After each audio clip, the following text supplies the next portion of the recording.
وأيضا برگل خادم رعائی عالم کی ہوا سبحان اللہ نشو تشریف فرما پکور دوالد عبداللہ لا الہ الا اللہ لا الہ الا اللہ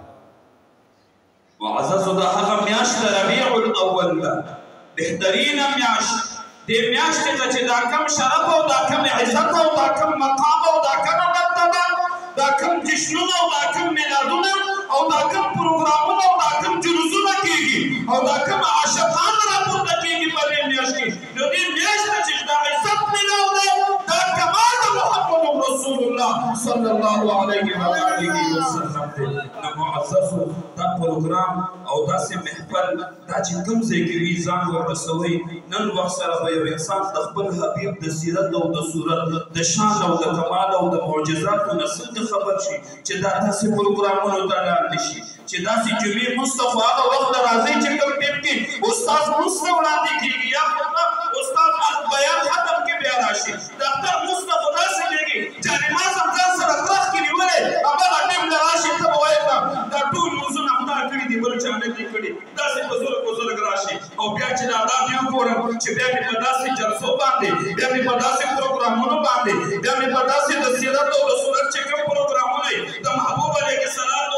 چې کوم جهادي کارنامې بیانېږي په هغې کې د مبارک چې کوم د دعوت کار بیانېږي د محبوب په کوم شان او په کومه طریقه باندې د محبوب چې کوم عملي کوم قولي کوم فعلي کوم طریقه د رسول الله مبارک هغه ورته په داسې جلسو کې ښودل کېږي په داسې پروګرامونو کې ښودل کېږي ای معززو نن وخت سره دې جلسې ته ضرورت دی ډېر زیات ضرورت دی ولې وجه څه ده کافر لګیا دی خپلې حربې استعمالوي ته ما ته وران کړی زه تا ته وران کړی ته زما سره خلاف کړی زه تا سره خلاف کړی ته مسلمان کلمه د حضرت وایي زه مسلمان کلمه د حضرت وایي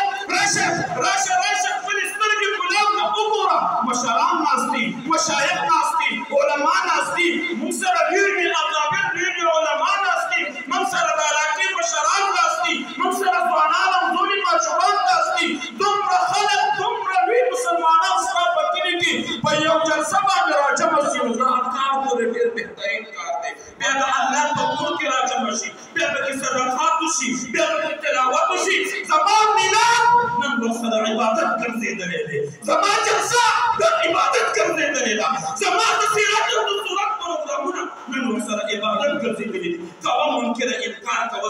زما د میلاد نه کوه منکره انکار کوه د رسول الله مبارک د شان د سیرت د صورت د هغه مبارک کمالاتو نه انکار کوه شیطان هغه انکار کړی ابلیس هغه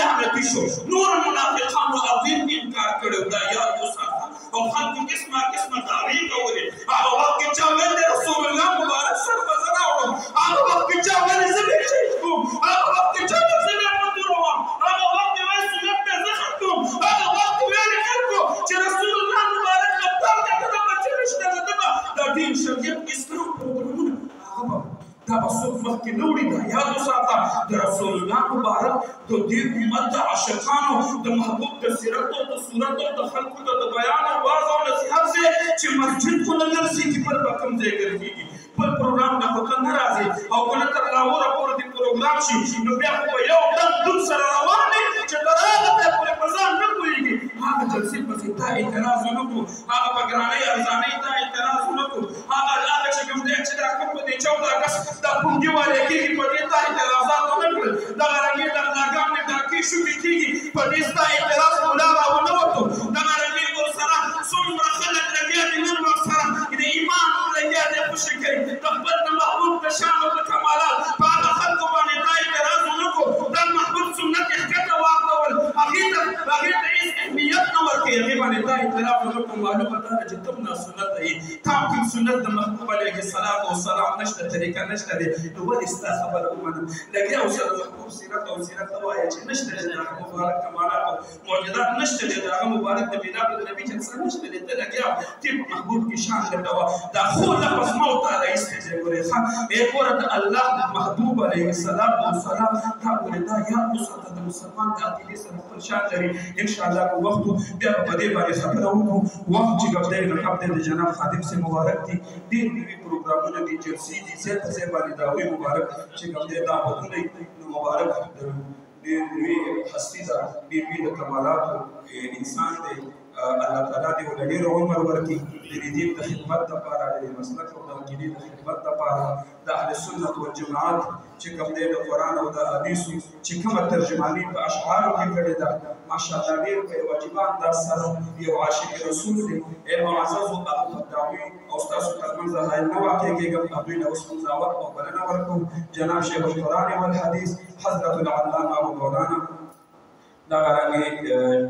جناب صوفی و شاعر صوفی باصفا جناب خادم سے مبارک ابھی پر دعوت ورکو چې راشي او دا ستاسو خپل زمینو خیرات اظهار